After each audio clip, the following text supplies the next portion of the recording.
Hi everyone, it's Dave from Dave's Whiskey Reviews, and I'm back with mystery review number 2. This is only the second one I'm doing, but again, I don't really know what this whiskey is. It could have been anything. Again, chosen by my wife from my collection of whiskies that I've got here, and the idea is to have a smell, have a taste, and see if I can tell what the whiskey is.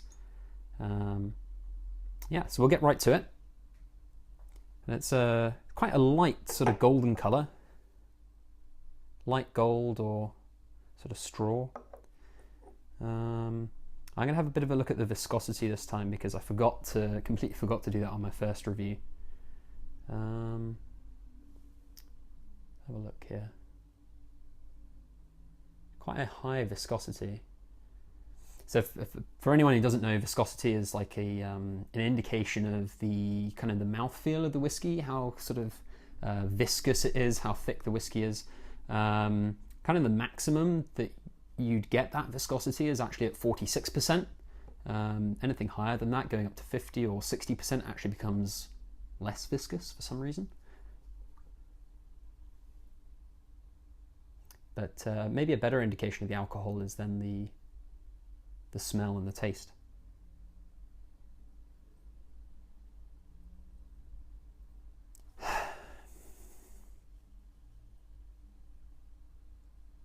So this one's quite a sort of classic Speyside kind of, very natural sort of Speyside sort of smell from Scotland.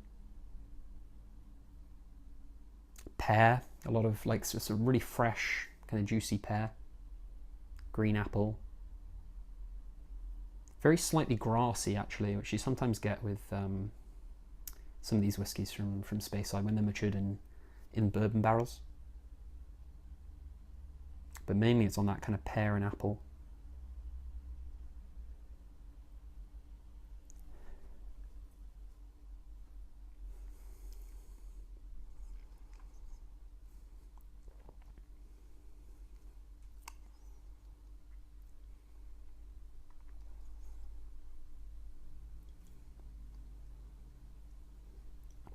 It's quite spicy actually. Quite intense, very tropical, slightly tropical, sorry, right at the end.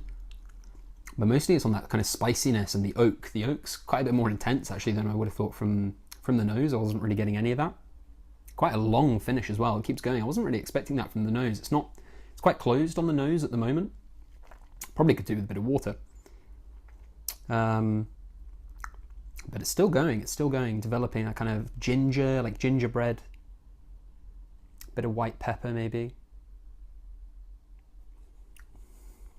At the beginning you got some of that pear and green apple, but it went quite quickly actually. I was surprised because I was really expecting this to be a very light kind of Speyside, but I'm starting to think it's maybe an independent bottling of probably a distillery you don't see very often bottled as a single malt by the owner.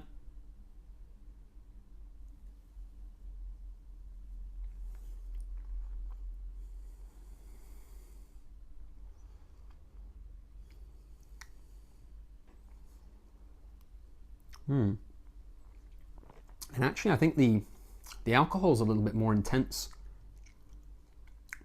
than I thought as well. Again, you don't really get too much of it on the nose, but on the taste it's quite present.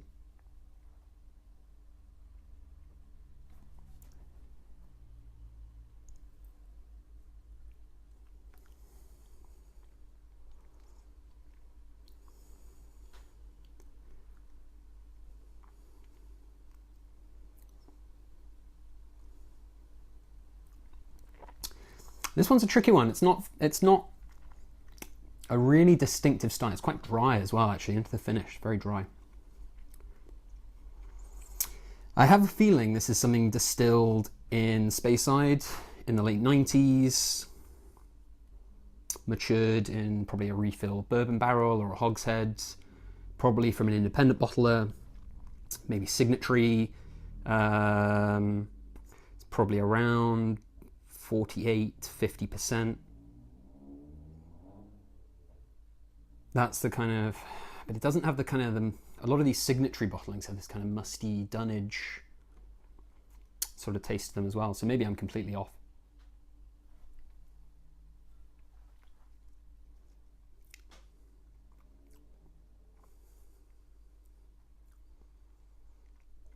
You know what? It could also be a Benromach. One of these single cask Benromachs, which would put it very young actually instead of older. It's that kind of spiciness that's, maybe it's not so much wood, maybe it's the kind of young spiciness.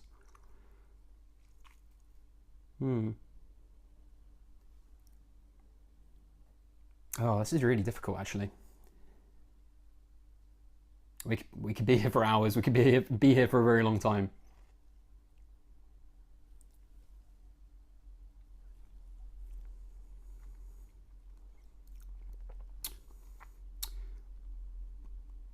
I do have a sample of Glenkeith that's got that kind of spicy element to it, and the apple, the pear, but I think it's younger. It's not.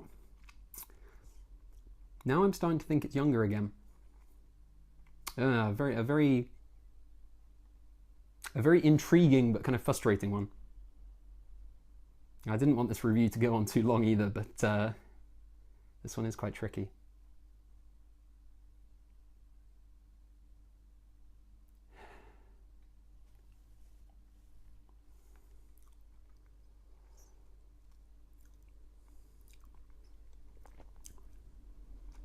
I think Benromach, a young Benromach would be more austere. Well, he's quite austere. That's what I'm tasting. That's actually what I'm getting more of now. It's that kind of young, spicy, intense Benromach. And I do have a sample of Benromach from 2008, which was an official bottling. Bottled as a single cask for Italy, up at 60%. So that is what I'm going to go with. It's going to be Benromach 2008 for Italy, up at 60%. But here goes nothing. Oh, it isn't at all. I was right though about it being a bit younger. So this is an Ardmore. Really doesn't taste like an Ardmore. It really didn't taste peated at all. From the Scotch Malt Whisky Society. And if you want to know the cask number, it's 66.75. David faces up to Goliath. 11 years old, I think from 2004. Matured in a second fill bourbon barrel. And it's at 59.3%. So I was right with it being younger and up at that sort of 60%. But no, it didn't get any of that peat at all. Sorry, I'm going to have to go back to my sample now, because Ardmore normally is very heavily peated. Not very, they can be sort of medium to heavily. But I'm not getting that at all. Maybe there's something wrong with my nose today, or my sense of taste.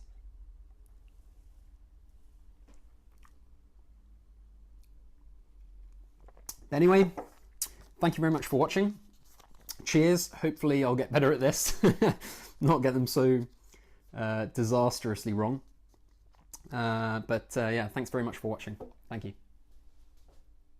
I didn't get any peat on that. How did I not get any peat? Oh, I have to get better at this. Need to be better than this. That's just embarrassing. Benromach's a little bit peaty.